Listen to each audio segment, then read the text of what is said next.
প্রিয় দর্শক, যে যেখান থেকে দেখছেন সবাইকে স্বাগত জানাচ্ছি এনটিভিতে সরাসরি সম্প্রচারিত অনুষ্ঠান সংলাপ প্রতিদিনে। আমি মুকসিমুল আহসান।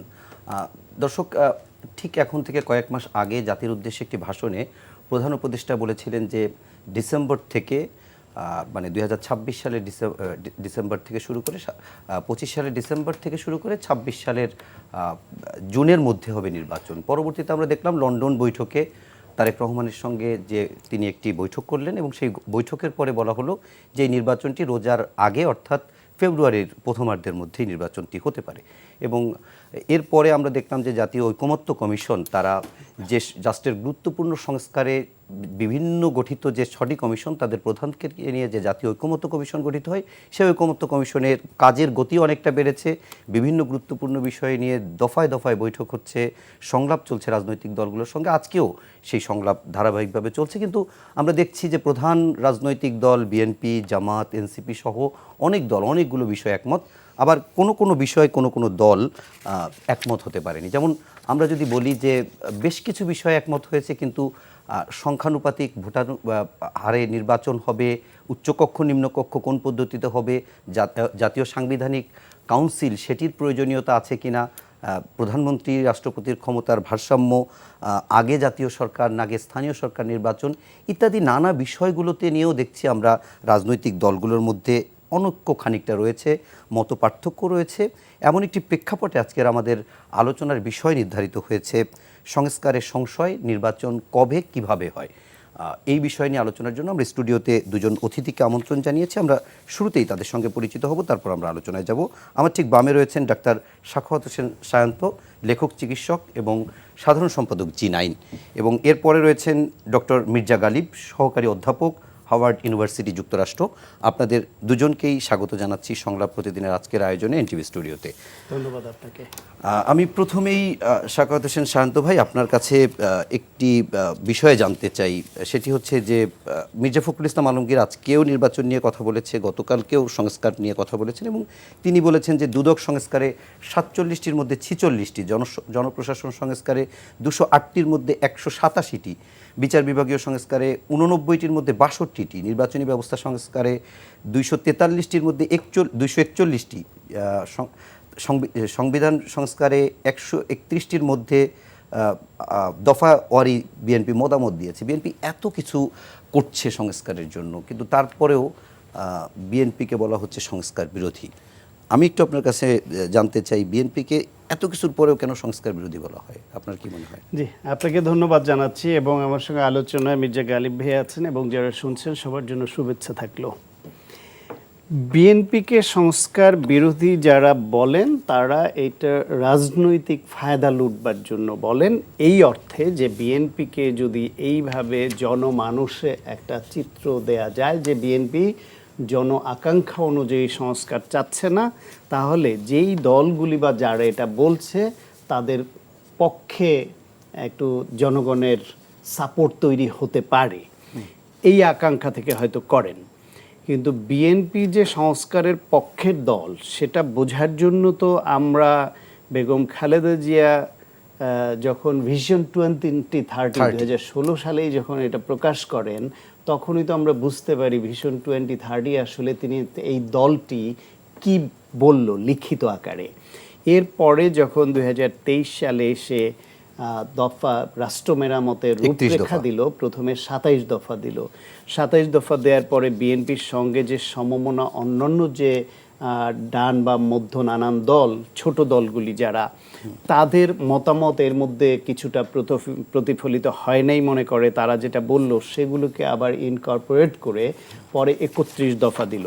এবং আজকে মোটা দাগে হেডলাইনে যদি আমি বলি যে সংস্কারগুলোর কথা বলা হচ্ছে, ওই 31 দফাকে নাড়াচাড়া করা হচ্ছে, সেটাকে এলাবোরেট করা হচ্ছে। কিন্তু 31 দফার বাইরে সংখ্যার বিবেচনায় আপনি খুব বেশি পাবেন না। নতুন করে আপনার এই যে পিআর পদ্ধতির নির্বাচনটা নতুন করে ইন্ট্রোডিউস, এইটা বিএনপি বলে নাই, কিন্তু উচ্চকক্ষ, নিম্নকক্ষ, নারীর আসন বাড়ানো, বাংলাদেশ সাংবিধানিক প্রতিষ্ঠানগুলোকে শক্তিশালী করার জন্য যেটা করা, প্রধানমন্ত্রীর মেয়াদ, প্রধানমন্ত্রী ও রাষ্ট্রপতির ক্ষমতার ভারসাম্য আনা, এরকম বহুবিধ বিষয়ে যা কিছু এখানে আছে, একটা রেইনবো নেশন তৈরি করা সব কিছু বিএনপির ওইটার মধ্যে আছে। এখন ওইটা তো ছোট আকারের একটা বই, আমরা টকশোতে 2 বা 3 আলোচক যেই তর্ক বিতর্ক করি, কথা বলি, সেটাকে ট্রান্সক্রিপ্ট করে বই আকারে প্রকাশ করলে আপনি দেখবেন এত বড় ভলিউমের এক বই হয়ে গেছে। একটি মহল পরিকল্পিতভাবে বিএনপিকে সংস্কার বিরোধী রাজনৈতিক দল হিসেবে উপস্থাপন করার চেষ্টা করছে, যেটি আপনিও বলেছেন। এর আগে বিএনপি মহাসচিব মির্জা ফখরুল ইসলাম আলমগীর এই কথা বলেছেন। আসলে মানে একটু স্পষ্ট করে বলা সম্ভব কি যে কোন দল এবং কেন তারা বিএনপিকে সংস্কার বিরোধী করতে যাচ্ছে? একটি দল কিনা সে হবে কেন, কারণ যেই দল না, একটি মহল বলতে রাজনৈতিক মহল যারা এই সংস্কার প্রস্তাবে বিএনপির সঙ্গে একমত হচ্ছে না, অর্থাৎ তারা যেই প্রস্তাব দিচ্ছে বিএনপি সেই প্রস্তাবে এগ্রি করছে না, তারা বাইরে এসেই বলে দিচ্ছেন যে বিএনপি সংস্কার প্রস্তাবে একমত নয়। কিন্তু কথা হলো একটা প্রস্তাব হলে সেই প্রস্তাবের অনেক শাখা উপশাখা থাকে। বিএনপির তার কোনো অংশের সঙ্গে একমত, কিন্তু গোটা প্রস্তাবটার সঙ্গে একমত নয়। ওইটা দেওয়ার স্বাধীনতা তো বিএনপির থাকবে। আবার বিএনপি যদি প্রস্তাব দেয়, সেই প্রস্তাব আবার অন্য কোনো দল পুরোপুরি একমত নাও হতে পারে। এই যে পুরোপুরি সবাই একমত না, এটাই তো গণতন্ত্র। এবং একমত না হয়েও তারা এই ডিসএগ্রি করবার যে স্বাধীনতা, সেটাই যে অ্যাগ্রি করছে, এটাই কিন্তু গণতন্ত্র। আর সব দল যদি সবগুলোতে একমত হয়ে যেত, তাহলে তো এটা ডিবেট হতো না, গণতন্ত্র বলা হতো না এটাকে, আর ভিন্ন ভিন্ন দলও দরকার হতো না। বিএনপি একটি মধ্যপন্থী মডারেট দল, যাদের পজিশন তারা নিজেরাই ডিক্লেয়ার করে, তারা বামের ডানে, ডানের বামে। জামাত ইসলাম একটা ধর্মভিত্তিক ডানপন্থী দল। এনসিপি নতুন যে দলটি এসছে, তারা বিএনপির মতো মধ্যপন্থী একটা তরুণদের দল বা ছাত্রদের সমন্বয়ে গঠিত দল। আপনার সিপিবি একটা বামপন্থী একটি সমাজতান্ত্রিক চেতনার একটি দল। এরকম প্রত্যেকটা দলেরই চিন্তা চেতনা আলাদা। আপনি অ্যাপার্ট ফ্রম দ্য বিএনপিকে মাঝে তো এটাকে আপনি বাদ দেন, এক পাশে সিপিবি আর এক পাশে জামায়াত ইসলাম, দুই দল ডিবেট করছে রাষ্ট্র কাঠামো নিয়ে, সংবিধান নিয়ে। আপনার কি মনে হয় এই দুই দলের 50%ও একমত হওয়ার মতো জায়গায় আসা সম্ভব হবে না? দুই দল ভিন্ন ভিন্ন মত দিবে, এখানে অন্য অন্য দল কিছু মত দিবে, তারপরে মেজরিটি দল বা মেজরিটি মানুষের সমর্থন পুষ্ট যারা, তারা কি দিচ্ছে সেটা বিবেচনায় নিয়ে এটাকে প্লাস মাইনাস করে সবাই কিছুটা ছাড় দিয়ে একটা জায়গায় আসবে। যেমন 70 অনুচ্ছেদ নিয়ে কিন্তু বিএনপি প্রথমে স্টিক করেছিল যে 4টা তারা রাখতে হবে, মানে এই জাতীয় নিরাপত্তা, তারপর অর্থ বিল, সংবিধান সংশোধন সহ এইরকম কয়েকটা 4টা রাখলো। তারপর অন্যান্য দল সেটাকে আপত্তি করলো, ফাইনালি 2টা শর্ত যুক্ত করলো যে অর্থ বিল এবং আস্থা ভোট, এই 2টা ছাড়া বাকিগুলো সব তুলে দেওয়া হলো। একমত হলো না সবাই। সেইভাবে অন্যগুলো নিয়ে যে আলোচনা হচ্ছে, কেউ কেউ একটু ছাড় দিবে, এক জায়গায় আসবে। এত কিছুর পরও সবগুলো শর্তে সবাই একমত হবে না। এখন যেগুলোতে একমত হবে না ওগুলা রেখে দিতে হবে ভবিষ্যতের জন্য। শান্ত ভাই, এই আপনি যে কথাটা বললেন, যদি আমার প্রশ্ন ছিল অন্য একটা, কিন্তু এটা আমি একটু বলেই নিই আপনাকে। সেটা হচ্ছে যে বিএনপি 70 অনুচ্ছেদের ক্ষেত্রে সবার সঙ্গে একমত হলো, কিন্তু ফুটনোটও রেখে দিল। ফুটনোটেও থাকলো যে সংবিধান সংশোধন এবং জননিরাপত্তা যে বিষয়টি বললেন সেটি থাকলো। তাহলে আগামী সংসদ নির্বাচনে যদি বিএনপি বিজয়ী হয় এবং এইটার ভিত্তিতে যদিও জাতীয় সনদ রেডি হয়, সেই সনদে সবাই সাইন করলো, সেখানে বিএনপির ফুটনোটও আছে, আবার দুটাই ক্ষেত্রে সবাই একমত, তাহলে বিএনপি যদি সরকার গঠন করে, তাহলে 70 অনুচ্ছেদে ওই 2টার জায়গায় 4টা যে তার শর্ত, সেই 4টা শর্তই কি সে বাস্তবায়ন করবে না? না, এটা করবে কি করবে না, করতে পারে না। ফুটনোট কেন রাখবো? It depends. বিএনপির যেহেতু চাওয়া ছিল 4টাই থাকুক, বিএনপি যদি 2/3 মেজরিটি নিয়ে তারা রাষ্ট্র পরিচালনায় আসে, আসার পরে তারা যদি মনে করে রাষ্ট্র ব্যবস্থা যা, তাতে এই সরকার চালাতে গিয়ে তারা ওই 4টার জায়গায় 2টা থাকায়, বাকি 2টা না থাকায় তারা প্রবলেমে পড়ছে, তখন তাদের যেহেতু মেজরিটি আছে, সংসদের 2/3 মেজরিটি থাকলে সংবিধান পরিবর্তন কিন্তু করতে পারে, এই অধিকার তাদের আছে, সংবিধানই এই অধিকার তাদের দেয়। এখন মানুষ এটাকে অন্য রাজনৈতিক দল এবং দেশবাসী এটাকে ভালোভাবে নিল কিনা সেটার রিফ্লেকশন Election. জনমনে আলোচনায় রাজনৈতিক কর্মকাণ্ড অন্যদের কর্মসূচিতে আসবে এবং সেটা যদি তারা জনগণের গ্রহণযোগ্যতা না পায় তাহলে ওই রাষ্ট্র কাঠামোর ওই জায়গায় পরিবর্তনের জন্য তার খেসারতটা তারা পরের নির্বাচনে দিবে। সেই জন্য গুরুত্বপূর্ণ হচ্ছে ভোটের অধিকারটা মানুষের হাতে ফিরিয়ে দেওয়া এবং সেটা যাতে থাকে এটা এনশিওর করা। ফলে কেউ একজন নির্বাচিত হয়ে আসলো, প্রতিশ্রুতি অনেক কিছুই দিল, তা বাস্তবায়ন করলো না, আবার যে প্রতিশ্রুতি সে দেয়নি বা যেটা করবে বলে সে আগে বলেনি, নতুন করে এসে সে বলল রাষ্ট্র চালাতে এই সমস্যা হচ্ছে, এই পরিবর্তন না আনলে আমরা রাষ্ট্র চালাতে পারছি না, এই পরিবর্তন দেশের স্বার্থে মানুষের স্বার্থে আনতে হবে। তারা আনলো। তারা যদি মানুষকে এটা বোঝাতে ব্যর্থ হয় যে এইটা জনকল্যাণে করেছে, তাহলে মানুষ তাদের উপর খেপে যাবে, তাদের সঙ্গে একমত হবে না। একমত না হলেই তখন ভোটের মাধ্যমে তারা রায় দিবে। এমনকি গণতান্ত্রিক দেশে সভা সমাবেশ প্রতিবাদ তো বৈধ, সুতরাং রাজনৈতিক দল জনগণ সেই প্রতিবাদের মাধ্যমে জবাব দিবে। ওকে শান্ত ভাই, আপনাকে আমি আরেকটা প্রশ্ন করে যাই, উত্তরটা একটু পরে নেব। সেটা হচ্ছে যে বিএনপি 31 দফার মধ্যেই আছে যে দ্বিকক্ষ বিশিষ্ট সংসদ, এবং আমি ধরে নিচ্ছি যে আগামী সংসদ নির্বাচন যদি দ্বিকক্ষ বিশিষ্ট হয় তাহলে সেখানে উচ্চকক্ষে যদি 400 আসন থাকে বা 300 আসন থাকে, 300 আসন ধরে নিয়ে নিম্নকক্ষে 100 আসন। তো বিএনপি নিম্নকক্ষে 300, আমি দুঃখিত, নিম্নকক্ষে 300 আসন, উচ্চকক্ষে 100 আসন, নারী নারী 100, আমি 500 আছে। হওয়ার। কিন্তু আমি এই উচ্চকক্ষের 100 আসন বিএনপি যেটা বলছে যে আমার যদি নিম্নকক্ষে 180 থাকে তাহলে আমি উচ্চকক্ষে পাবো 60, এটা তো বিএনপি বলছে।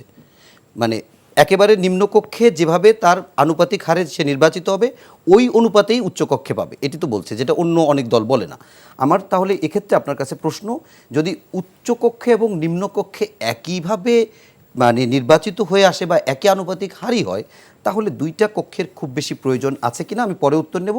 তার আগে আমি একটু মির্জা গালিব ভাই আপনার কাছে একটু জানতে চাই, সেটি হচ্ছে একটু কঠিন আমার কাছে প্রশ্নটা, আপনার কাছে হয়তো সহজ।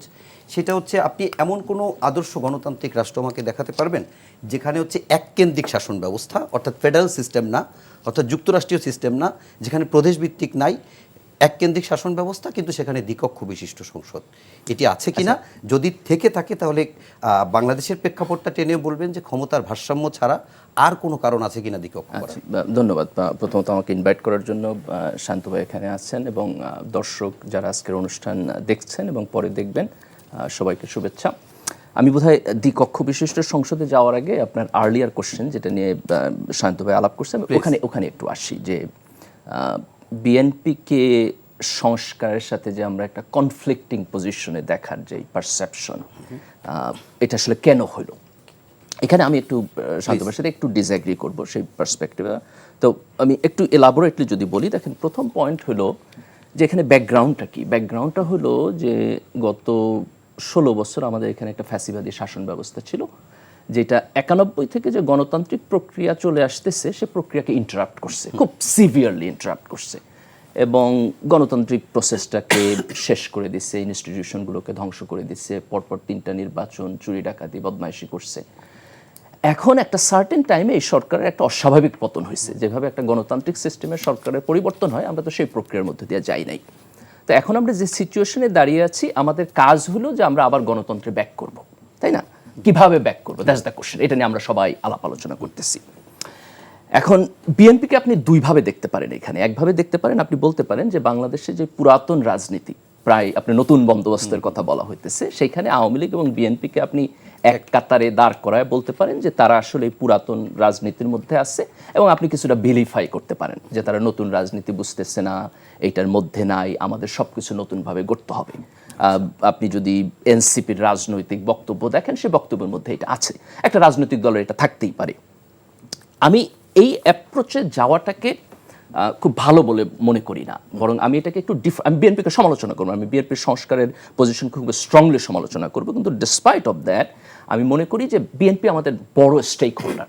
Definitely. আমি যদি এখনকার সময় বলি যে আমি রাজনীতির পরিবর্তনের মধ্য দিয়ে একটা গণতান্ত্রিক প্রক্রিয়ায় যাইতে চাই, তাহলে কারা আমার কম্পোনেন্ট, এখানে কার কার সাথে আমার কথা বলতে হবে, কারা সবার আগে আমার BNP পার্ট, কাকে সাথে নিয়ে আমাকে করতে হবে, সেই জায়গায় বিএনপি একটা বড় স্টেক হোল্ডার। কারণ 91 থেকে আপনার যতগুলো নির্বাচন হয়েছে, হয় আওয়ামী লীগ জিতছে অথবা বিএনপি জিতছে, তারাই বড় পলিটিক্যাল পার্টি। আওয়ামী লীগ খুব দুঃখজনকভাবে এত বড় একটা পার্টির এই অধপতনে আসার কথা ছিল না, শেখ হাসিনার নেতৃত্বের কারণে, তাদের ডিসিশনের কারণে তারা আসছে।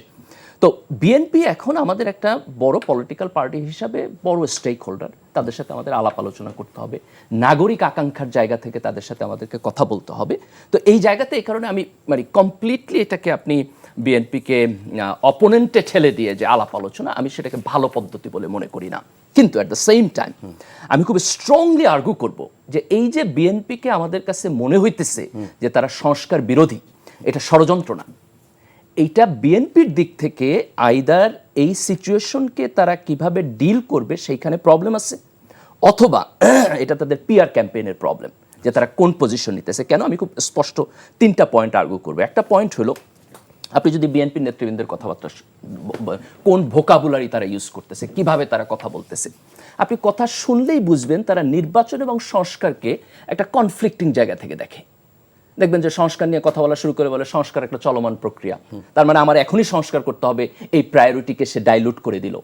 প্রায় বলে যে আগে নির্বাচন দেন, যেমন খুব স্পেসিফিকলি তারা বলছে যে ডিসেম্বরের মধ্যে নির্বাচন দেন, তাই না? ডিসেম্বরের আগে সংস্কার শেষ হবে কিনা, কতটুকু শেষ হবে, আপনি বিএনপির বক্তব্যের মধ্যে সেটার এমফেসাইজ পাবেন না, আপনি দেখবেন তারা ডাইলুট করে দেয়। তো এই যে নির্বাচন এক্সকিউজ মি এবং সংস্কারকে তারা একটা কনফ্লিক্টিং জায়গা থেকে দেখে, তাদের ওন ফিলসফিতে, তাদের ওন বক্তব্যে, এইটা একজন নিরপেক্ষ দর্শকের কাছ থেকে মনে হয় যে সে খুব কুইকলি নির্বাচন চাইতেছে, সে তাড়াতাড়ি চাইতেছে কখন ক্ষমতায় যাবে। এটা বিএনপির জন্য একটা ডিসঅ্যাডভান্টেজ। কেন?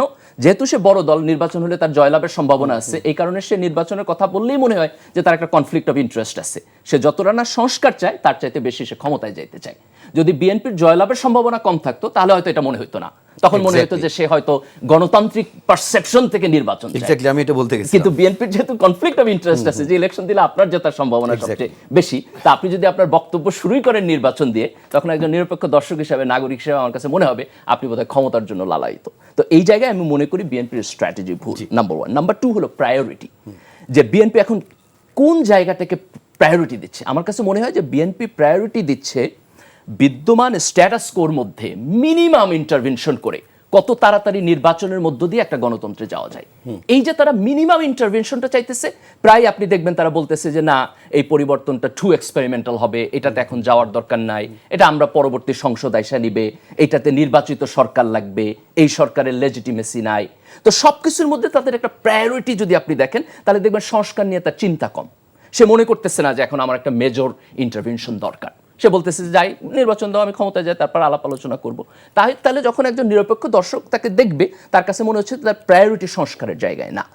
That's second point. Third point হলো 31 দফায় আসি, যে বিএনপিকে আমাদের কংগ্রাচুলেট করা দরকার যে তারা 31 দফা কর্মসূচি দিচ্ছে, এবং আমার এটা বলতে কোনো দ্বিধা নাই যে তারা যখন 31 দফা কর্মসূচি দিচ্ছে তখন কিন্তু শেখ হাসিনা ক্ষমতায়। তার মানে হচ্ছে যে শেখ হাসিনার ফ্যাসিবাদী শাসনের একটা মধ্যবর্তী অবস্থায় তারা চিন্তা করছে যে আমার দেশ জাতির পরিবর্তন দরকার, সেই জায়গা থেকে তারা 31 দফা কর্মসূচি দিচ্ছে। এবং প্রায় তারা এটা বলে যে 31 দফা কর্মসূচিতে সংস্কার চাইতেছে, তাই না? তাহলে আমি কিভাবে সংস্কারের বিরোধী? কিন্তু এখানে দুইটা জিনিস, একটা হলো 31 দফা কর্মসূচিতে বিএনপি যা বলতেছে সেটা অথেন্টিক কিনা, সে নিজে এটা বিশ্বাস করে কিনা, সেটা করতে চায় কিনা, সেইখানে জনমনে প্রশ্ন উঠে। যেমন আমি আপনাকে খুব স্পেসিফিক এক্সাম্পল দিই। তার 31 দফার মধ্যে দ্বিতীয় দফায় তারা বলছে যে তাদের একটা রেইনবো ন্যাশন প্রতিষ্ঠা করা দরকার। কেন বলতেছে তারা বলতেছে যে এই যে আওয়ামী লীগের প্রতিহিংসা এবং প্রতিশোধের রাজনীতি, এইটা আমাদের সমাজের যে একটা স্বাভাবিক প্রক্রিয়া, এটাকে নষ্ট করে দিচ্ছে, এবং আমাদেরকে এক নতুন ধারার সামাজিক চুক্তিতে পৌঁছাইতে হবে, সোশ্যাল কন্ট্রাক্ট। সোশ্যাল কন্ট্রাক্ট মানে কি? আপনার সাথে আমার আন্ডারস্ট্যান্ডিং, আমার সাথে শান্ত ভাইয়ের আন্ডারস্ট্যান্ডিং। বিএনপি অ্যাগ্রি করতেছে যে এই সোশ্যাল কন্ট্রাক্টটা বাংলাদেশে এক্সিস্ট করতেছে না, এটা টর্ন হয়েছে, এটা প্রবলেমেটিক হয়েছে, আগে যেই জায়গায় ছিল সেই জায়গায় নাই, আমাকে এটা রিবিল করতে হবে। এখন আপনি যদি রিবিল করতে চান, তাহলে আপনার আলাপ আলোচনা করতে হবে না? আমার সাথে আলাপ করতে হবে, রাজনৈতিক দলের সাথে আলাপ করতে হবে, সিভিল সোসাইটির সাথে আলাপ করতে হবে, নাগরিকদের সাথে আলাপ করতে হবে, তরুণদের সাথে আলাপ করতে হবে। এই আলাপটা কি সাবজেক্ট টু নির্বাচন? এটা নির্বাচনের আগে পরে কোনো সম্পর্ক আছে? আপনি কি দেখছেন যে বিএনপি অ্যাজ এ রাজনৈতিক দল নিজে এই আলাপ আলোচনা ইনিশিয়েট করছে?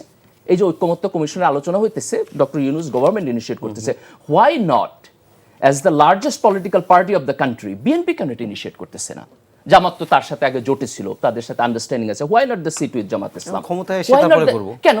আপনি যদি সত্যিই চান যে আমি সোশ্যাল কন্ট্রাক্ট রিবিল করতে চাই, ক্ষমতার সাথে তার সম্পর্ক কি? এক্সিকিউট করতে সহজ হবে। এখন তো এক্সিকিউট করার প্রয়োজন, এটা তো কনসেনসাস। সোশ্যাল কন্ট্রাক্ট তো এক্সিকিউশন না। সোশ্যাল কন্ট্রাক্ট তো ক্ষমতায় যাই আমি কি আইন করবো সেটা না। সোশ্যাল কন্ট্রাক্ট হচ্ছে আমার বোঝাপড়া। কনসেনসাস, বোঝাপড়া, সামাজিক বোঝাপড়া। সেই বোঝাপড়া আপনার সামাজিক নেতৃত্ব দিতে হবে। আপনি যদি বড় পলিটিক্যাল পার্টি হন, বড় পলিটিক্যাল নেতা হন, তাহলে তো আপনি সেই নেতৃত্ব ক্ষমতায় যাই আপনার দিতে হবে না, তাই না? যেমন আপনি যদি বাংলাদেশে দেখেন, ইভেন শেখ মুজিবুর রহমান যখন 6 দফার রাজনীতি করছে, পাকিস্তান পিরিয়ডে বাঙালি জাতীয়তাবাদী রাজনীতি করছে, তার রাজনীতির মধ্যে দিয়েই তো এই কনসেনসাস তখন তৈরি হয়েছিল, বাংলাদেশের স্বাধীনতার যে কনসেনসাস, তাই না? এটা তো ক্ষমতার সাথে রিলেটেড ছিল না, উনি তো ক্ষমতা এসে ফেল করছে। শেখ মুজিবুর রহমান ক্ষমতা এসে বাকশালে গেছে, ফেল করছে, তাই না? তো এই যে দ্বিতীয় দফায় ওনারা যে কথাটা বলতেছেন, এটা আমার কাছে, তাহলে আপনি নাগরিক হিসেবে প্রশ্ন তুলতে পারছেন, আপনি কি অথেন্টিক? আপনি অথেন্টিক হলে আপনার এটার ফাংশন কোথায়, কোথায় আপনি ফলো আপ করতেছেন? So that's a big question. Second question হলো যে 31 দফা কর্মসূচি যে আপনি দিলেন, আপনি যদি এইটা দেশ এবং জাতির ভালোর জন্য দেন, তাহলে আপনি তো ওপেন থাকবেন যে আমার ওইখানে যে প্রপোজিশন আমি দিচ্ছি, যদি আলাপ আলোচনায় মনে হয় যে এর বিয়ন্ডে আমার যাইতে হবে, তাহলে আমি যাব, তাহলে আমি মনে করবো যে আপনি অথেন্টিক।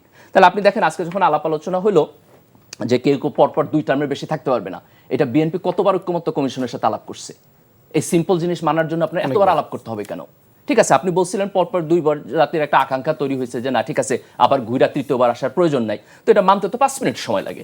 তো এই যে যখন আপনি বারবার আসতেছেন, তখন আমার কাছে মনে হচ্ছে যে আপনি আসলে মানতে চাইতেছেন না, আপনি এক ধরনের রশি টানাটানি করতেছেন, দর তাতে কষাকষি তো নির্বাচন করতেছেন। পিছিয়ে যাবে, তাতে তো বিএনপির লস।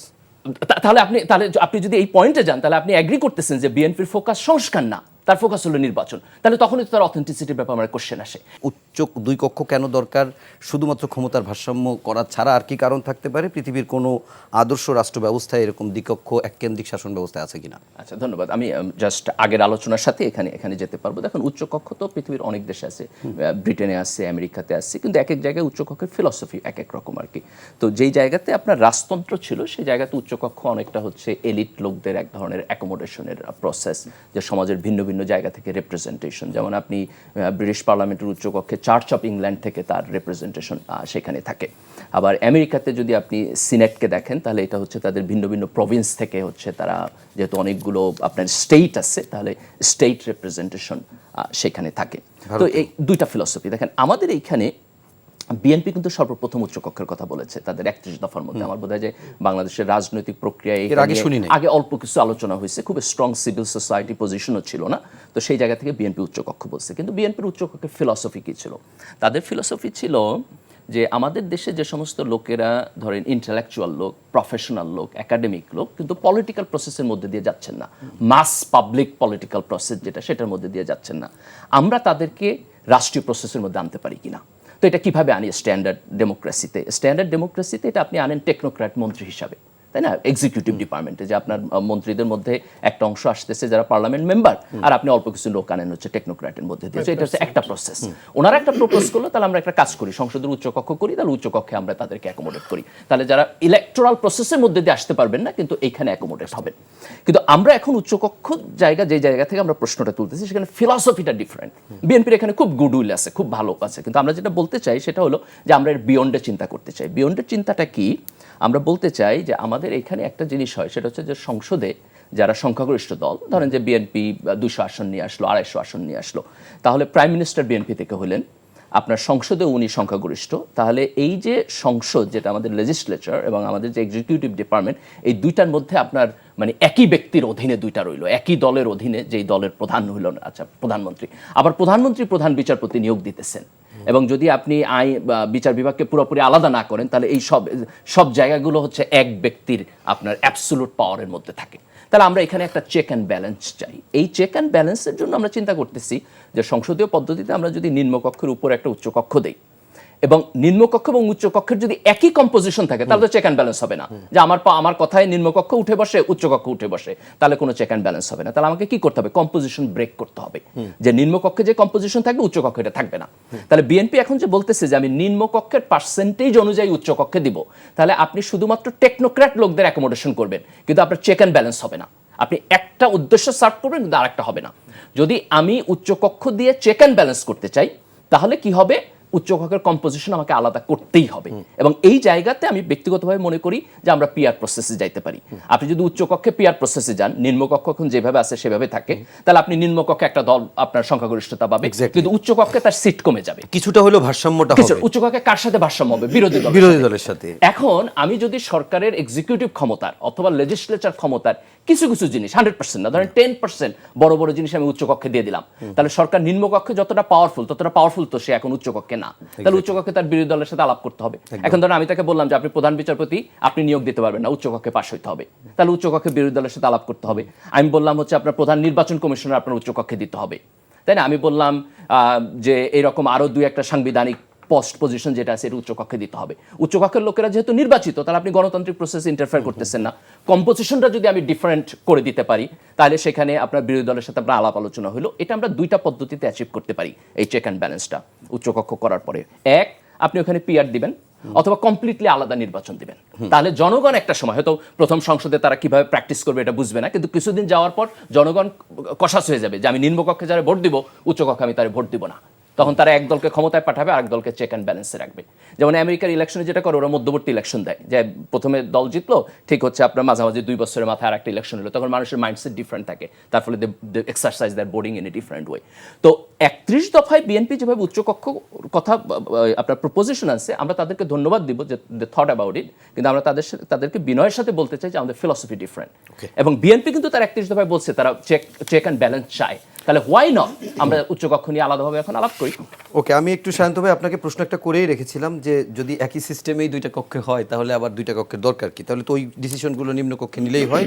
আর সঙ্গে যদি এটাও বলেন যে উচ্চকক্ষ এবং এই দ্বিকক্ষের যে জায়গাটা কেন আমাদের প্রয়োজন? না, উচ্চকক্ষ নিম্নকক্ষ নিয়ে বিএনপির কনসেপ্ট কি এবং কেন এটা ইন্ট্রোডিউস করার কথা বললো সেটা গালিব ভাই অলরেডি বলেছেন, এবং হি রাইটলি সেড, পয়েন্ট আউট। তাহলে এর পরেরটা একটু বলেন।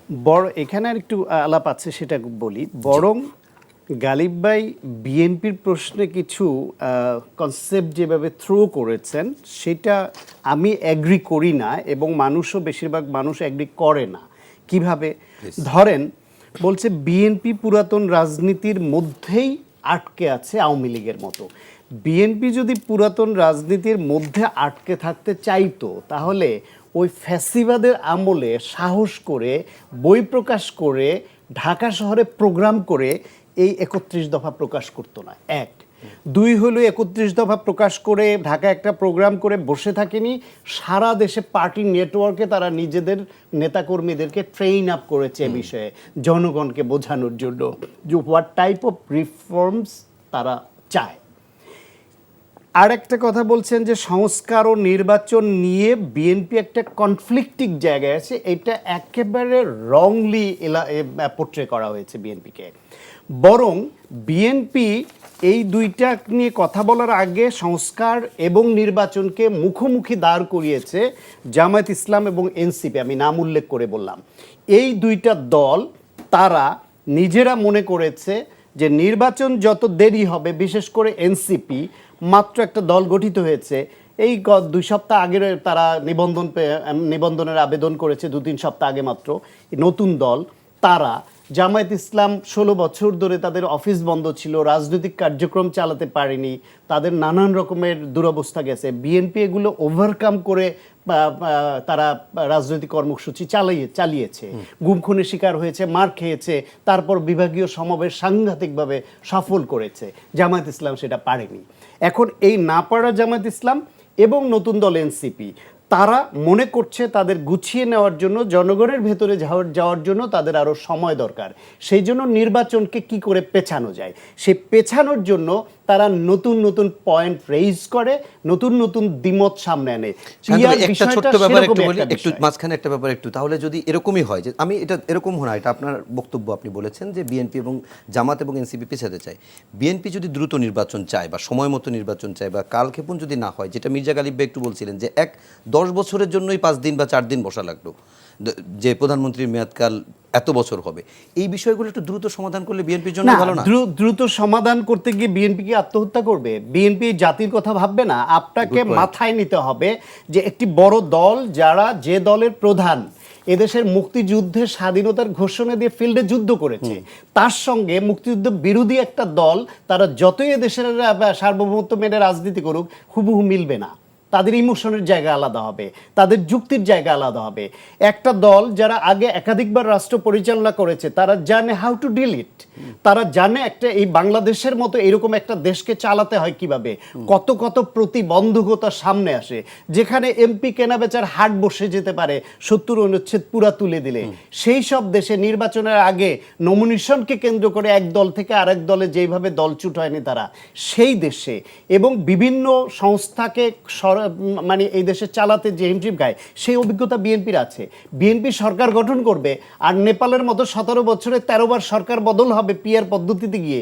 বিএনপি হয়তো রাষ্ট্র ক্ষমতায় আসার জন্য তার দলকে এত বছর ধরে গঠন করেছে, রাষ্ট্র পরিচালনা অতীতে করেছে, ভবিষ্যতে করবে। তার সঙ্গে কি 5%, 4%, 3% বা ভোট পাওয়া দলের মিলবে? কখনো মিলবে না। আপনি দেখেন জামায়াত ইসলাম কেন পিআর চাইবে না, অন্যান্য দল সিপিবি বা অন্যরা কেন পিআর চাইবে না? কারণ পিআর না পেলে তারা সিট পায় 3টা, কিন্তু ভোট 8% পেয়েছে। পিআর হলে সে 27টা আসন সংসদে পেত। কিন্তু পিআর সিস্টেমে আপনি গিয়ে যদি নিম্ন কক্ষের কথা ধরেন, অনেক দল তো নিম্ন কক্ষেও চাচ্ছে। আপনি ওই যে অনেকে মস্করা করে বলে যে ওই যে একটা সিনেমার ডায়ালগ আছে যে মারবো এখানে লাশ পড়বে শ্মশানে, ওরকম ভোট দিবেন এইখানে আর যাবে না। আপনি ভোট দিবেন আজব আলীকে, সংসদে দেখবেন চেহারা তো আমরা বিরতির পরে পিআর সিস্টেমে যাব, কিন্তু তার আগে আপনি যদি তার আগে না আপনি এটা পরেই উত্তর দিয়েন, সেটি হচ্ছে যেটি বললেন যে সংস্কারের ইস্যু অনেকগুলো মানা হচ্ছে, অনেকটা আত্মহত্যা শামিল, তার হিসেবে আপনি বললেন 70 অনুচ্ছেদ মেনে নেওয়া। মির্জা গালিব, আপনার কাছে একটা প্রশ্ন একটু করতে চাই।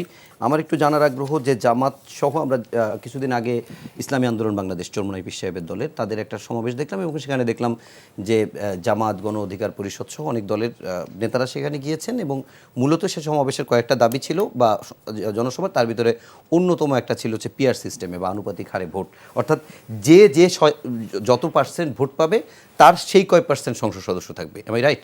যদি এটা হয় তাহলে বাংলাদেশে আমাদের একটি আসনে যে সর্বোচ্চ ভোট পায় সেই এমপি হয়, আর যারা এক ভোটেও হারে সে আর কিছুই পায় না।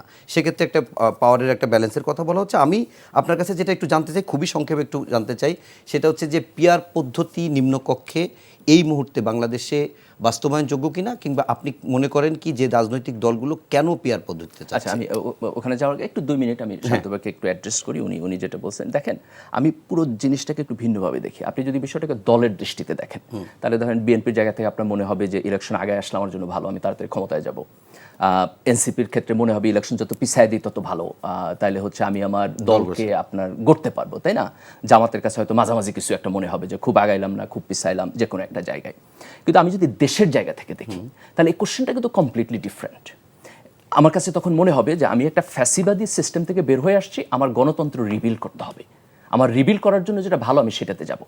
আপনি যদি দলের জায়গা থেকে দেখেন, তাহলে বিএনপি মনে করবে পিআর অত্যন্ত খারাপ প্রসেস, কারণ পিআর হলে তো আমার পার্সেন্টেজ কমে যাবে, তাই না? আমার সংসদে, কারণ হচ্ছে আমি এখন হয়তো 200-250 আসন জিতি। জামাতের কাছে মনে হবে পিআর হলে ভালো, তার কারণ হলো আমি সারা দেশে 10-12% ভোট পাই, এটা হয়তো বেড়ে এখন আরও বাড়বে, হয়তো ধরেন 20% ভোট পাবো। তাহলে 20% যদি হয় বা তার চাইতে ভালো হয়, তাহলে আমার সংসদে আসন সংখ্যা অনেক বেড়ে যাবে। তাহলে এটা হচ্ছে আপনার দলীয় দৃষ্টিভঙ্গি। আমি এই পুরো প্রসেসটাকে ব্যক্তিগতভাবে পার্সোনালি আমি দলীয় জায়গা থেকে দেখতেই চাই না। আমি প্রশ্নটা তুলতে চাই যে আমরা একটা গণতান্ত্রিক সিস্টেম থেকে ফ্যাসিবাদের মধ্যে ঢুকে গেছি, কেন ঢুকলাম? আমি ওইখানে আর যাইতে চাই না।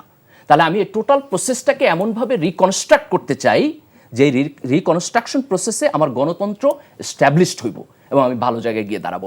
এইটা হওয়া উচিত আমার ফোকাস পয়েন্ট। এখন বিএনপির যদি এই জায়গাটাতে একটা অনাস্থা থাকে যে ইলেকশন হয়তো না হইতে পারে, ইলেকশন হয়তো পিছায় যেতে পারে, এই জায়গায় আমি অন্তর্বর্তী সরকারকে একটু দায়ী করব যে তাদের দুইটা জিনিস উচিত। তাদের একটা ইলেকশনের ডেট ডিক্লেয়ার করে দেওয়া উচিত এবং ইলেকশন একটা রোড ম্যাপ ডিক্লেয়ার করে দেওয়া উচিত যে এত তারিখে তফসিল দিব, এত তারিখে এই হবে, এত তারিখে এই হবে, যাতে করে অল দ্য পলিটিক্যাল পার্টিস আপনার এই আনসার্টেনিটির মধ্যে না থাকে। ইভেন আমি মনে করি যে জামাত, বিএনপি এবং এনসিপি বসেও এটা এগ্রি করা উচিত, ওকে দিস ইজ মাই বার, এর বিয়ন্ড আমি ইলেকশন পেছাবো না। পিছাইতে হলে আমাদের 3 দল 1 লাখ হয়ে একসাথে আমি এগ্রি করে তারপর পেছাবো, তাহলে আপনার ইলেকশন নেওয়ার সংখ্যা শেষ। এইবার আমি ইলেকশন শব্দই শুনতে চাই না। তারপর আমি 6 মাস আলাপ আলোচনা করতে চাই আমার রাষ্ট্রের সংস্কার, যে আমি কোন জায়গায় সাংবিধানিক সংস্কার করব, আমার নির্বাচন কমিশন কিভাবে রিবিল করব, আমার পুলিশ ঠিক আছে কিনা, আইন শৃঙ্খলা পরিস্থিতি ঠিক আছে কিনা, লেভেল প্লেইং ফিল্ড ঠিক আছে কিনা, আমি এটা নিয়ে আলাপ করতে চাই, যাতে করে আমি রিয়েলি একটা স্মুথ ডেমোক্রেসিতে যাইতে পারি, যেই ডেমোক্রেসি 91 ডেমোক্রেসির চেয়ে ভালো হবে এবং যেই ডেমোক্রেসি আবার হাসিনার ফ্যাসিবাদে যাবে না। তাহলে আপনি ইলেকশনকে লক করে দেন, তারপর ইলেকশনে আলোচনাই বন্ধ করেন। আদারওয়াইজ আপনি জাতি রিবিল্ড করতে পারবেন না। আপনি সবকিছু যদি দলের দৃষ্টিতে দেখেন, তাহলে জাতিকে আপনি কিভাবে রিবিল্ড করবেন? Let's come to the peer process. দেখেন, পিয়ার প্রসেস নিয়ে পৃথিবীর অনেক দেশে পিয়ার প্রসেস আছে। এটা কিন্তু নন ডেমোক্রেটিক না, এমন না যে একজনের ভোট দিতেছে আরেকজন জিততেছে, বিষয়টা এরকম না। এটা ডেমোক্রেটিক প্রসেস, অনেক দেশে আছে। এবং পিয়ারেরও নানান পদ্ধতি আছে। আপনি সারা দেশের ভোটের পার্সেন্টেজ করতে পারেন, জেলা ভিত্তিক ভোটের পার্সেন্টেজ অনেকভাবে, উচ্চকক্ষ নিম্নকক্ষ, উচ্চকক্ষ নিম্নকক্ষ। আমি ব্যক্তিগতভাবে মনে করি যে এই মুহূর্তে নিম্নকক্ষে পিয়ারে যদি আমরা যাইতে চাই, এটা আমাদের জন্য যথেষ্ট এক্সপেরিমেন্টাল হয়ে যাবে, টু মাচ। তার কারণ আমরা এক্স্যাক্টলি জানি না পিয়ার প্রসেস আমাদের এখানে কাজ করবে কিনা, ভালো হবে কিনা, কতখানি খারাপ হবে। এর অনেকগুলো ভালো দিক আছে, আবার কিছু কিছু খারাপ দিকও আছে। আপনার পজিটিভ নেগেটিভ নিয়ে আলোচনা হয়েছে সমাজে অনেক। তো যেহেতু আমি 100% কনফার্ম না যে অল ভালো দিক, যদি এরকম হয়তো কোনো খারাপ দিক নাই, তাহলে আমরা নিম্নকক্ষে অ্যাগ্রি করতাম। ইভেন দো জামাত ইসলাম এবং অন্যান্য ইসলামী দল, কিছু বামপন্থী দল, তারা পিআর এর পক্ষে বলছে। আমার পার্সোনাল পজিশন হলো আমি নিম্নকক্ষে পিআরকে এখনো টু এক্সপেরিমেন্টাল মনে করি। আমি উচ্চকক্ষে পিআর চাই। কেন উচ্চকক্ষে পিআর চাই? পিআর এর পজিটিভিটির জন্য না। আমি উচ্চকক্ষে পিআর চাই নিম্নকক্ষ এবং উচ্চকক্ষের কম্পোজিশন আলাদা করার জন্য। কারণ আমি যদি উচ্চকক্ষের কম্পোজিশন আলাদা না করতে পারি, যেখানে সরকারি দল এবং বিরোধী দল কাছাকাছি থাকবে, যেমন ধরেন যে আগামী নির্বাচনে বিএনপি যদি 2/3 সংখ্যাগরিষ্ঠতা পায়, ধরেন আপনি 250 সিট পাইলো, আপনি যদি খুব পার্টিজান লোক হন, আপনি খুশি হবেন। কিন্তু আপনার মাথায় যদি থাকে যে দেশ গণতন্ত্র, তাহলে আপনার কাছে মনে হবে যে এটা একটা অ্যালার্মিং। কারণ স্ট্রং বিরোধী দল না থাকলে আপনার দেশ ভালোভাবে চলবে না। তাহলে আমাদের দলের উপরে উঠতে হবে। ঠিক একইভাবে আমি মনে করি যে পিআর প্রসেসে কে সুবিধা পাবে, কে অসুবিধা পাবে, এগুলো আমার কাছে বিবেচ্য প্রশ্ন না। আমার কাছে প্রশ্ন হলো এটা আমার গণতন্ত্রের জন্য ভালো কিনা, আমার দলের জন্য ভালো কিনা। আমি নিম্নকক্ষে পিআর এর ব্যাপারে পার্সোনালি কনভিন্সড না যেটা আমাদের জন্য ভালো হবে, কোনো খারাপ নাই। এই কারণে আমি মনে করি এটা নিয়ে আরও আলাপ আলোচনা হওয়া উচিত। আর উচ্চকক্ষে পিআর হলে আরেকটা সুবিধা আছে, সেটা আপনি উচ্চকক্ষে পিআর দিলেন, আমার 2-3টা সংসদ গেল, তাহলে তো আমি খুব এক্সপেরিমেন্টাল পদ্ধতিতে বুঝতে পারবো যে পিআর ভালো না খারাপ। তাহলে আমি যদি দেখি পিআর ভালো, আমরা 10 বছর পরে আলাপ করবো, নিম্নকক্ষে নিয়ে আসি। আর যদি কিছু করার কথা, আমি ট্রায়াল এন্ড এররে যাবো আর কি।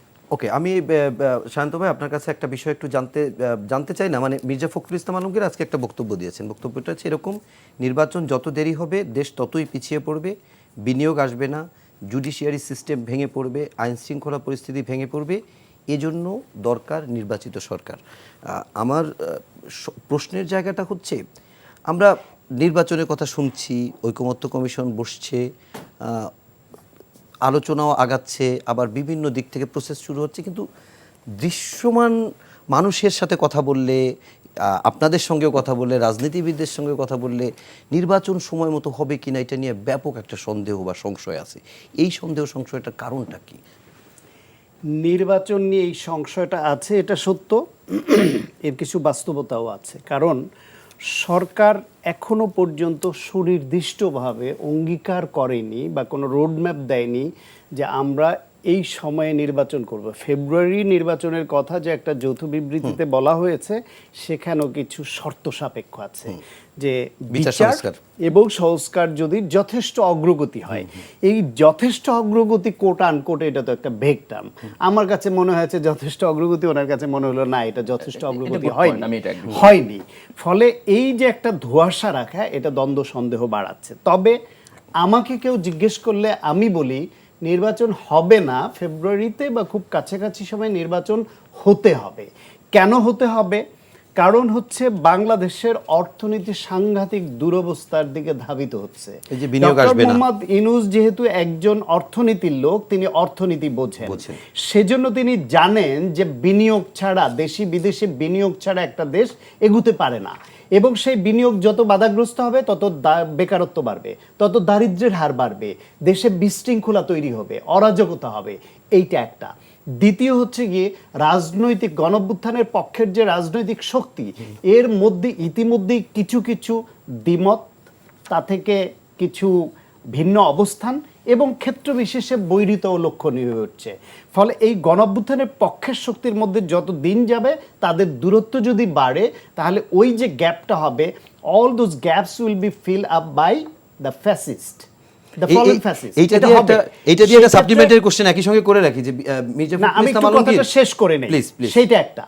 দ্বিতীয় হচ্ছে ডক্টর মোহাম্মদ ইউনূস সামাজিক ব্যবসা করেন, সুতরাং উনি সমাজও বোঝেন, শুধু অর্থনীতি বোঝেন না।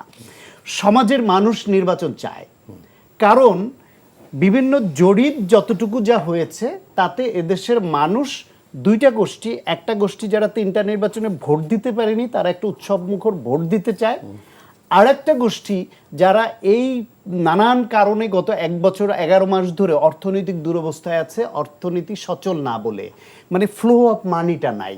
আপনি একজন মানুষ একটা ইনভেস্ট করলে, একটা প্রতিষ্ঠান হলে কিছু লোক চাকরি করবে, বেতন নিবে, সে এইটা কিনবে, সেই লোক ওই টাকা দিয়ে আরেকটা কিনবে, ফ্লো অফ মানি যেভাবে হয় সেটা হয় না।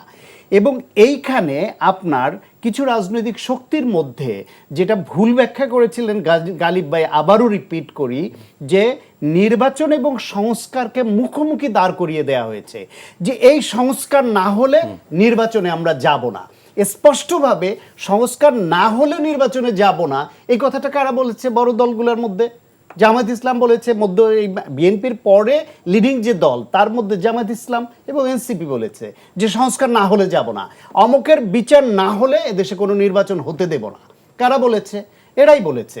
সুতরাং যখন নির্বাচনকে এবং সংস্কারকে মুখোমুখি দাঁড় করে দেওয়া হলো, বিএনপির তখন ন্যারেটিভ ছিল এইটা, স্পষ্ট অবস্থান যে এই সংস্কার একটা চলমান প্রক্রিয়া, নির্বাচন দেশের স্বার্থে, গণতন্ত্রের স্বার্থে, আইন শৃঙ্খলা রক্ষার স্বার্থে, ঐক্যবদ্ধ জাতি হিসেবে এগিয়ে নেওয়ার স্বার্থে দ্রুত নির্বাচন হতে হবে, এটা মানুষের চাওয়া, মানুষের পক্ষ থেকে বিএনপির চাওয়া। আর সংস্কার যেগুলিতে আমরা ন্যূনতম একমত হতে পারবো সেগুলি এখন হবে, এবং একটি সুষ্ঠু নির্বাচন হবার জন্য যে সংস্কার, ওইখানে জোর দিতে হবে। পুরো রাষ্ট্র ব্যবস্থা নিয়ে আপনি নাড়াচাড়া করবেন আর সময় ক্ষেপণ করবেন, সেটা তো আপনার প্রয়োজন নাই। এখন একটা সুষ্ঠু নির্বাচন যদি এনশিওর করতে পারেন, মানুষ যদি ভোট দিতে পারে এবং এই সংস্কার প্রক্রিয়া যদি চলমান থাকে, এটা তো দীর্ঘদিন। আজকে আপনি যে সংস্কারকে পিআর পদ্ধতি নিয়ে কথা হচ্ছে, পিআর পদ্ধতি পৃথিবীর অনেক দেশে এক্সপেরিমেন্টাল। নেপালের মতো দেশ পিআর পদ্ধতি করে কোথায় গেছে, যেটা বলেছি 2008 সালে চালু হয়েছে, 17 বছরে 13 বার সরকার বদল হয়েছে, ওখানে কোনো দীর্ঘমেয়াদী উন্নয়ন পরিকল্পনা হয়।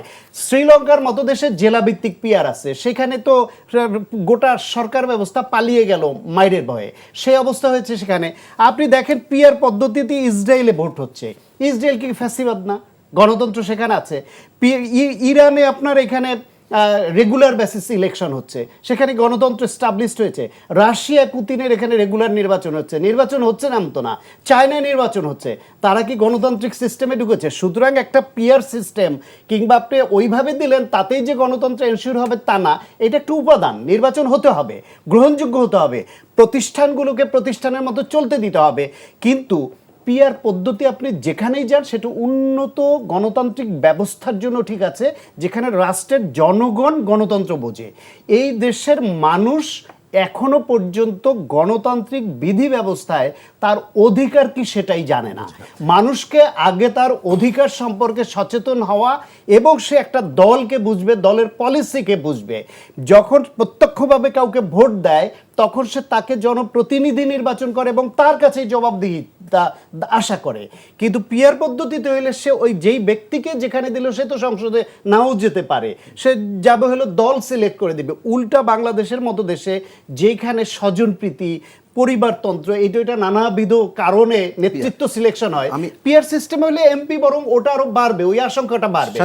আর যদি পিআর করতেই চান, বছরের পর বছর ধরে এর উপর কাজ করতে হবে, মানুষকে বোঝাতে হবে। ওকে, আমার শেষ প্রশ্ন আপনার কাছে, শেষ প্রশ্ন, তারপরে আমরা গালিব ভাইকে দিয়ে শেষ করব। সেটি হচ্ছে আপনার কাছে শেষ প্রশ্ন, যে আমরা এই জুলাই মাস চলছে, ঐকমত্য কমিশন বসছে, আবার ওদিকে এনসিপি উত্তরবঙ্গ থেকে তাদের মুভমেন্টও শুরু করছে।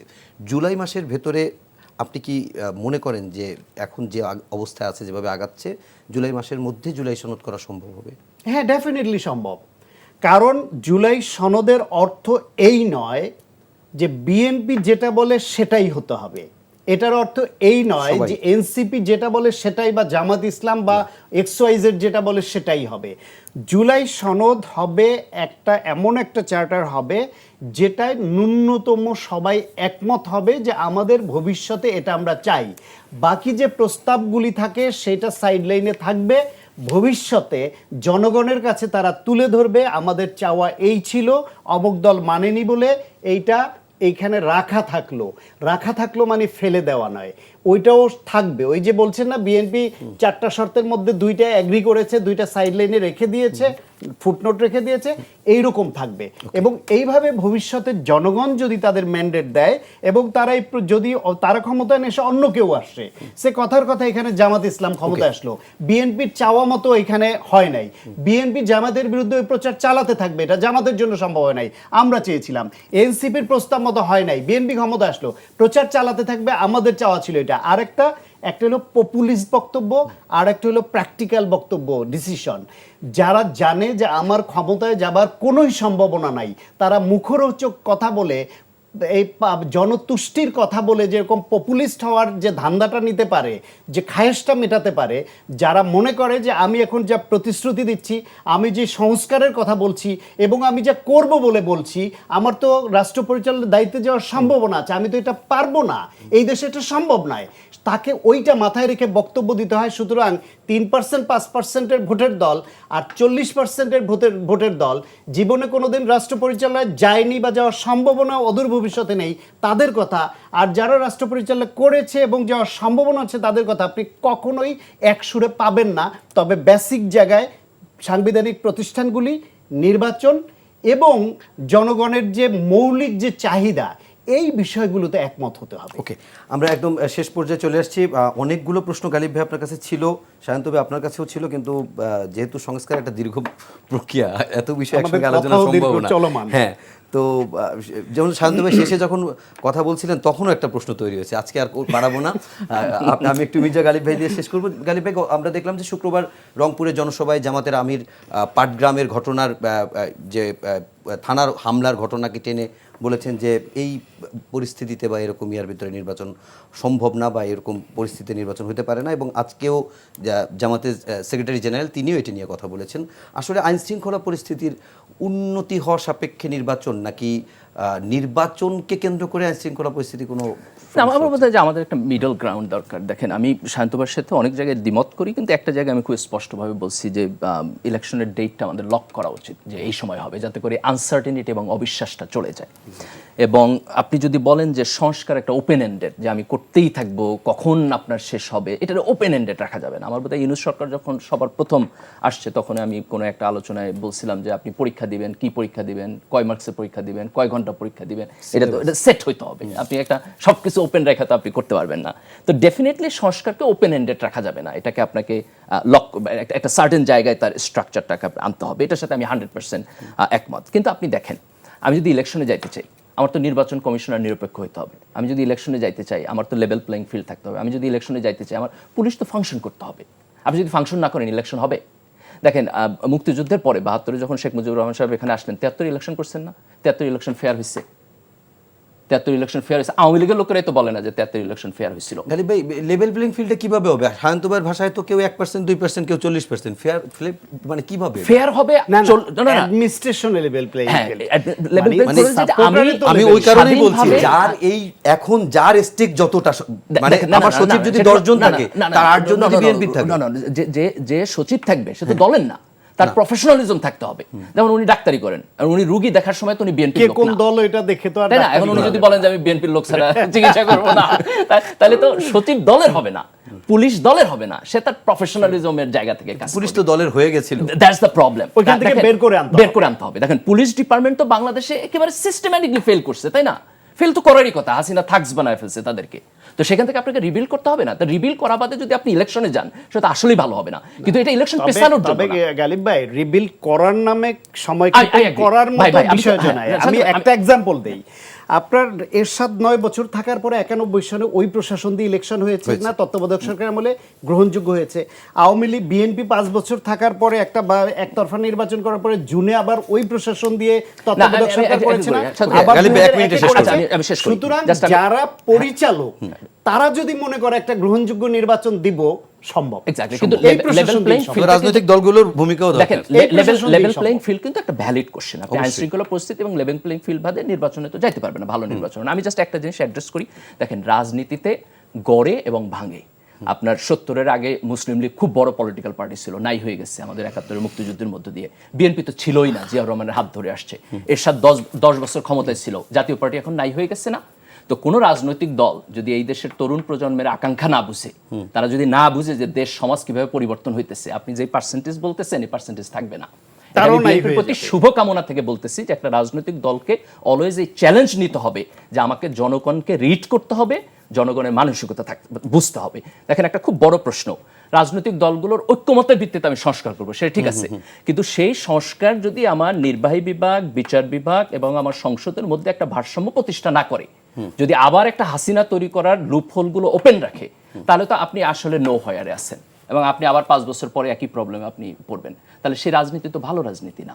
নির্বাচন তো লাগবেই, নির্বাচন ছাড়া তো আপনি 5 বছর গণতন্ত্রে পর একই problem এ হাঁটতেই পড়বে না পারবেন না তো। আপনি। 5 বছর পর তো কিন্তু জনগণের নির্বাচন হাতে ভোটের ক্ষমতাটা সবকিছুর যাচ্ছে। সমাধান না, এটা আপনাকে বুঝতে হবে। স্ট্রাকচারাল সিস্টেম ইম্পর্টেন্ট, ইনস্টিটিউশনের কাজ করা ইম্পর্টেন্ট, প্রফেশনালিজম ইম্পর্টেন্ট। এই জিনিসগুলো আমরা কিভাবে তৈরি করতে পারি সেটা আমাদেরকে চিন্তা করতে হবে। একটা অংশ আমরা এখন করব, আরেকটা অংশ আমাদের নির্বাচিত সরকার, তারপরে নির্বাচিত সরকার, এটা একটা কালচারের কোশ্চেন। কিন্তু আপনি যদি মনে করেন যে এখন আমাদের বড় ধরনের একটা সংস্কারের প্রয়োজন নাই, আমি এটার সাথে অ্যাগ্রি করি না। আমি মনে করি আমাদের একটা কনস্টিটিউশনাল রিফর্ম হতে হবে। 72 কনস্টিটিউশন নিয়ে কোশ্চেন আসছে, সংবিধানের প্রিয়াম্বল নিয়ে কোশ্চেন আসছে, কিভাবে আমি সাংবিধানিক প্রতিষ্ঠানসমূহতে নিয়োগ দেবো সেটা নিয়ে কোশ্চেন আসছে, প্রধানমন্ত্রীর ক্ষমতা কিভাবে কমাবো সেটা নিয়ে কোশ্চেন আসছে, প্রধানমন্ত্রীর টার্ম কিভাবে আমি লিমিট করবো সেটা নিয়ে কোশ্চেন আসছে। এই কোশ্চেনগুলো খোলা মনে দলের চাইতে দেশকে উপরে রাখা আমাদের অ্যাড্রেস করা উচিত, এটা সলভ করা উচিত, তারপরে আমাদের নির্বাচনে যাওয়া উচিত। এই যে এখনো আপনি শর্ত জুগলেন, তারপরে আচ্ছা, এটাও হতে হবে, নির্বাচনও হতে হবে, তারপরে কোনো কথা নাই, দুইটাই হতে হবে। আচ্ছা, আমি মেজর সংস্কার আগে হইতে হবে এবং এটা আমি মনে করি একসঙ্গে হতে হবে। জুনের ডেডলাইনের মধ্যে আর সম্ভব। হাসিনা হওয়ার জন্য 16 বছর লেগেছে। যদি অনেক অনেক জনগণের হাতে অনেক ভোটের ক্ষমতা ধন্যবাদ, থাকতো, অনেক হাসিনা ফ্যাসিলিটি ধন্যবাদ হতো। ডাক্তার সাখাওয়াত হোসেন সায়ন্ত এবং ডক্টর মির্জা গালিব, আপনাদের দুজনকেই এতক্ষণ ধরে ভিন্ন মত, গুরুত্বপূর্ণ যুক্তি দিয়ে প্রাণবন্ত আলোচনার জন্য। এবং দর্শক আপনাদেরকেও ধন্যবাদ জানাচ্ছি, কৃতজ্ঞতা জানাচ্ছি এতক্ষণ ধরে অনুষ্ঠান দেখার জন্য। সবাই ভালো থাকবেন, সুস্থ থাকবেন, শুভ সন্ধ্যা।